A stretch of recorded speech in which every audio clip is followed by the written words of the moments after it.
আমরা যারা পড়াশোনা করেছি, আপনারা পড়াশোনা করেছেন নিশ্চয়ই, কলেজে অথবা হাই স্কুল অথবা মাদ্রাসায় প্রতি বছর একটা করে পরীক্ষা আসে না পরীক্ষা? এই পরীক্ষার ডিউরেশন কত সময়? 3 ঘন্টা। কয় ঘন্টা বলে?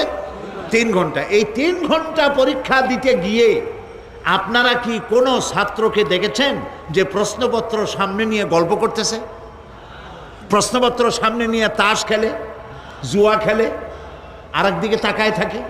প্রতিটি মুহূর্ত সে কাজে লাগাচ্ছে, প্রতি মুহূর্ত কাজে লাগাচ্ছে। 3 ঘন্টা পুরা হওয়ার 2 ঘন্টার মধ্যে পরীক্ষা তার শেষ হয়ে গেছে, কিন্তু সে চলে যাচ্ছে না, বাকি আরো 1 ঘন্টা আধা ঘন্টা রিভাইজ করতেছে। সে যা যা পরীক্ষা দিয়েছিল প্রশ্ন অনুযায়ী জবাবগুলি ঠিক হয়েছে কিনা সে মিলাই দেখে। কারণ কি? কারণ হলো এই পরীক্ষা যদি ফেল করি, বাপ মায়ের কষ্ট করা পয়সাগুলি বিফলে চলে যাবে, আমি চাকরি পাবো না, আমার জীবনটা 1 বছরের জন্য নষ্ট